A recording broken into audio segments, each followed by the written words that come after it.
Mike's Daily Podcast. Episode 1374. 1374. Hello, it's Mike Matthews broadcasting from Café Anyway, located somewhere in Podcastro Valley, Mont. Today, we're so excited to have Benita, the Disgruntled Fiddle Player, the Brewmaster, plus we will get to the segment called Ain't Life Grand. There's some crazy stories going on today, and it makes you realize that life is grand. Mike's Daily Podcast. A grand mess. Or a grand epic movie. Mike's Daily Podcast. That we must all live. I don't know. I thought maybe we would chat about stuff like that.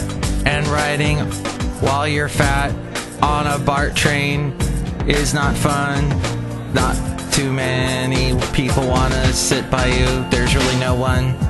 And also because if you have a Mike's Daily Podcast smartphone that is a blasting rap music, really bad Mike's crap music, Daily that's not good. Podcast Where women are being demeaned, yeah, that's not good. I don't want to hear your demeaning rap. Why don't people blast like classical music in the BART train? Or blast loud instructional audio from Bob Ross, the painter that millennials are obsessed with, who has long since left us. Look, I just walked in. Hi, Mark. It's Benita the Rodeo Queen. How you doing? It's a Disgruntled Fiddle Player, tell you what. What? You rode BART here today to Podcastro Valley, Mont? I did, yes. I continue to, because I have to. My car is in the shop. Well, they fixed it on Saturday, but I couldn't pick it up on Saturday because I was at work. Look who else walked in. Hello, Mike. I make the delicious root beer. I'm the Brewmaster. Oh, boy. Want some brew beer? No? Oh. I guess they don't want any. I'll pour some anyway. Oh, boy. That's wonderful root beer. Ah! And scary simultaneously. Yeah, so that was, I had to ride, I walked from my house to the BART station, which is about a half-hour walk at 4:30 in the morning. I was so tired. And then I get on the BART. And riding from Castro Valley to Bayfair is fine. Then I got to get off at Bayfair because I had to head down to Fremont. And here's today's podcast picture. It's a picture of me walking down to the BART station. No, it's of me standing here in the rainforests of Castro Valley. It is so utterly, what's the word? Green in parts of Podcastro Valley. And there I am standing. I was walking the wonderful Basil the Boxer. And, yeah, I was a little bit sweaty that day. It was a little hot. What I discovered, though, is that why are they blasting? I don't understand. Now, last show we were discussing U2 and bands that I like. Obviously, that guy, although I couldn't see his eyes because the hoodie was covering it, he likes the rap, really bad rap. I couldn't discern who this rap artist was. It wasn't very good, and it was demeaning towards women. I don't know how this rap artist, if he doesn't get a talking to from his wife or his mother or any of the women in his life. Maybe he has a sister saying, hey, you're being a bit of a jerk in your songs. But no, he doesn't get any of that. And that's pretty much this part of the show today, folks. I'm just, wow. You ever had that where you just walked really far and taken a long BART ride and sat next to someone who reeked of pot, and now you're at the destination and you're doing a podcast and you're really tired and then you don't know what else to say on your show? So you say, Mike'sDailyPodcast.com is a wonderful place to go. If you're going to buy anything on Amazon, click on that Amazon link, buy whatever it is you're going to buy. And all happiness ensues. And that helps out the show. And then also there's the PayPal. You can help us out that way. You can also subscribe to the Mike's Daily Podcast email. go to Mike'sDailyPodcast.com, enter your email address, and we will send you, whenever we post a new show, we'll send you the show. That's how we roll. Now we get to the segment called Ain't Life Grand? 1 month before Election Day, Jared Kushner, the husband of Ivanka Trump, the son-in-law of Donald Trump, the one who helped set up the whole travel ban of travelers, the travel ban of the whole traveling through the Middle East thing that President Donald Trump did recently, which he enjoyed. I heard he had a great time. I'm really rich. And he said things like that. What's the other thing he said? About how he's a showboat and a grandstand? He's a showboat. He's a grandstander. Now, 1 month before Election Day, Jared Kushner's real estate company finalized a $285 million loan. That's a whole lot of money, as part of a refinancing package for its property near Times Square in Manhattan. The loan came at a critical moment. Kushner was playing a key role in the presidential campaign of his father-in-law, Donald Trump. The lender was Deutsche Bank. Deutsche Bank. And you know, we have a little bit of music for that. That's not it. Is this it? That's not it. This is it. This is it. I don't know where it went. Is it? Well, who took my... Somebody took my fun dancing music that comes from Germany. I'm gonna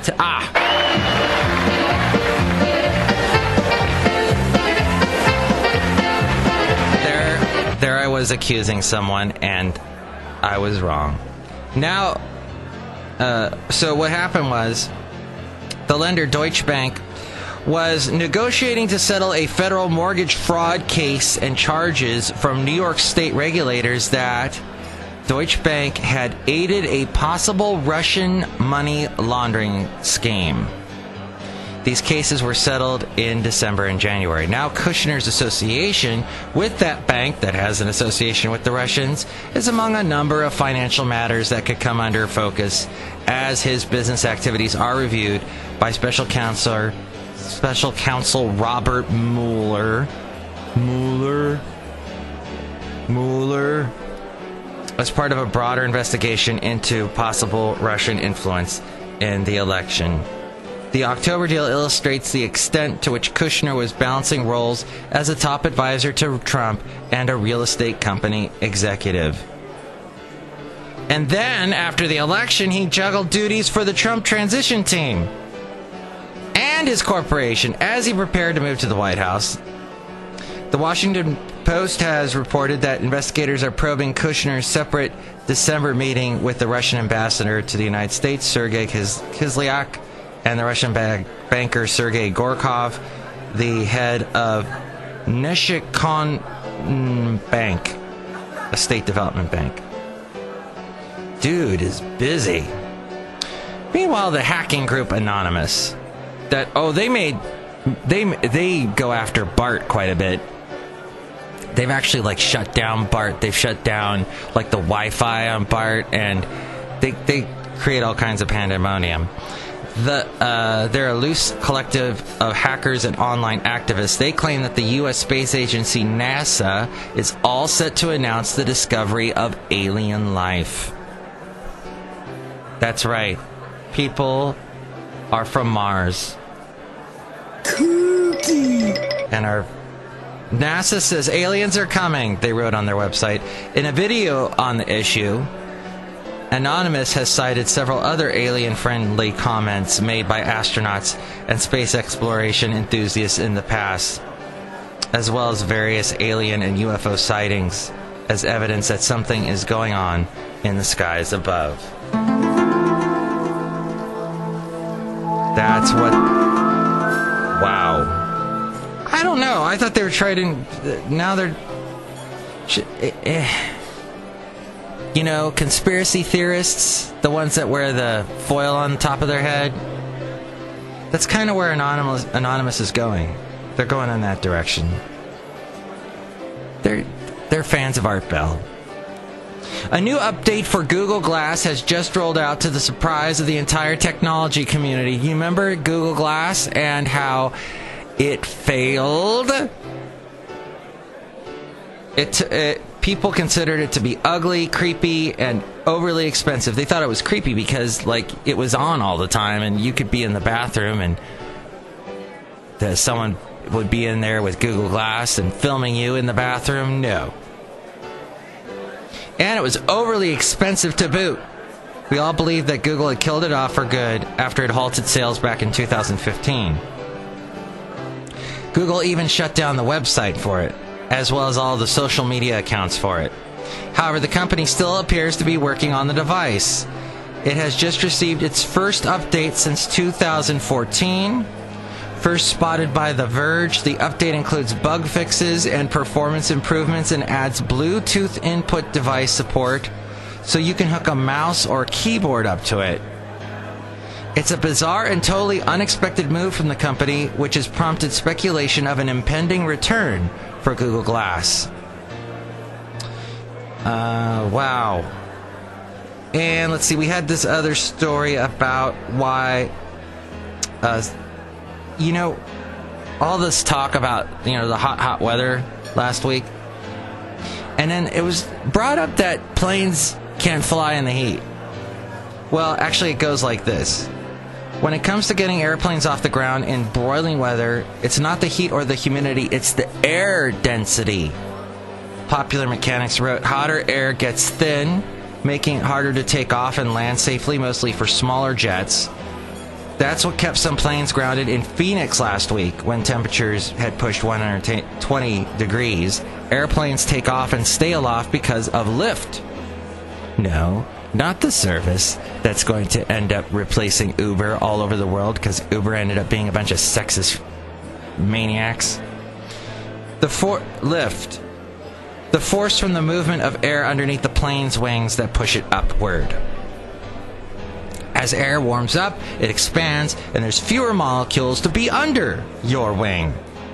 With and by the way, this guy who they quoted lives near my mom. She's talked to him before in Daytona Beach. No, she hasn't actually talked to him. But he does live near my mom because he teaches at Embry-Riddle Aeronautical University, which is in Daytona Beach. And when I fly into Daytona Beach, I always fly into the airport that's right next to this school. Very famous aeronautical school. With less lift, you need more of everything. You need more thrust to take off. You need more distance on the runway to take off. You need more distance to land. You need more speed to land. It gets to a point for some aircraft that it just gets too much. To compensate, planes have to generate more thrust or power and have larger wings. Smaller jets that generate less thrust, they are more likely to be stuck in the heat. Now, at Dubai International Airport and other Gulf airports, which are used to hot weather, many flights, but not all, arrive at night and early morning to get around the heat problem. Gulf carriers also tend to operate longer flights using larger planes that aren't as limited by high heat. And then there's the whole travel ban thing that they have to deal with as well. In Phoenix, temperatures around 118 are infrequent enough that airlines continue to use regional jets for shorter trips. If a plane does try to take off beyond its temperature threshold, it may keep racing down the runway and not get up in time and have to abort. And if it tries to land when the air is too thin and hot, that's not good either because it can run out of runway. Before the flight, pilots consult a sheet that tells them about the temperature, elevation, and even humidity, factors that go into something called density altitude, a key measurement of flight conditions. And airlines can take other steps when the temperature's too high.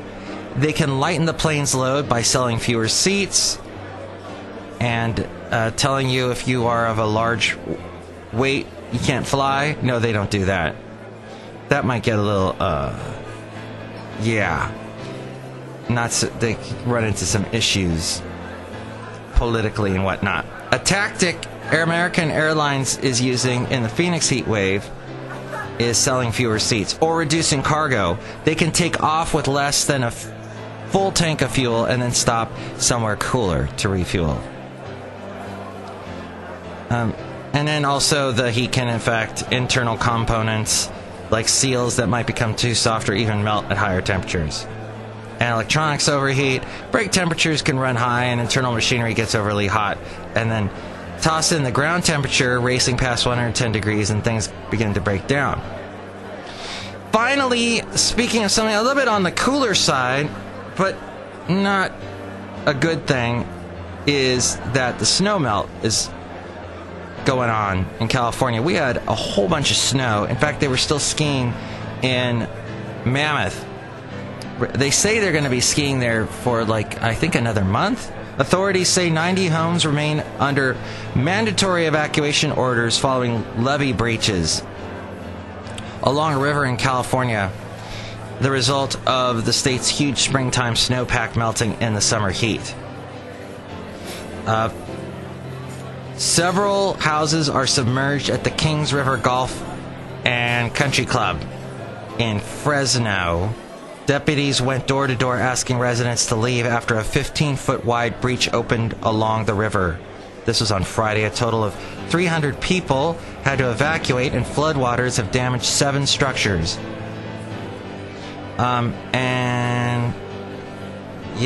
So I was just watching a thing as we go outside of Café Anyway. We're bringing Mike's Daily Podcast somewhere in Podcaster Valley on C-SPAN. They were re-airing a lecture. I love watching the lectures on Sunday and Saturday as I am at work and I have the TV on. And I learned things like that the Sacramento Valley in California used to flood all the time. There was a really bad flood in 1861. It was so bad, and the water lingered for months afterwards, that Sacramento was still underwater 3 months later. Leland Stanford, of course, the man who founded Stanford University, he made his money with the railroad industry. He treated the Chinese workers horribly. He also was one of the first people to actually create a movie. This was of a horse galloping, and he used the expertise of the photographer known as, he's got the weird name, I always forget his name, Mulbridge. Mulbridge is his name. And Leland Stanford, who became our governor way back in that time period, he had to be rowed to the Capitol. He was hastily inaugurated, and then he rode back to his house. He would have to enter his house, his huge mansion, through the second floor window. It was that bad. Flooding was that bad in California. We built the levees a couple years later. Well, it took a while for the levees to actually work, and it's a fascinating lecture. I forget his name. I should have all this at my fingertips, but I don't. Just look up California history on the C-SPAN website. You'll find it very interesting if you're into all that California history stuff. The whole point of his lecture, though, was this was all happening during the gold rush, and that things like this would happen regularly. There'd be floods, there'd be fires. San Francisco burned down several times. Within less than a year, it would burn down again. And it was just like, first thing that would be built right back up. This happened in Sonora when it burned down. First building built, the saloon. And they were serving drinks right away, playing the piano, violin, right away. That was the resilience of Californians, and maybe why we have Silicon Valley here and many innovative companies in California, is because we have that kind of can-do attitude. That was my little rah for California. Next show, we're going to have Madame Rootabega, Valentino, Bison Bentley. Enjoy your day, rather. Enjoy, relax. Make it a relaxing Monday if you can. I'm going to try that route. Mike's Daily Podcast is written and produced and performed by Mike Matthews. His podcast is super easy to find. Download or listen to his show and read his blog at mikesdailypodcast.com. Email Mike now at mikesdailypodcast@gmail.com. See you tomorrow. Bye!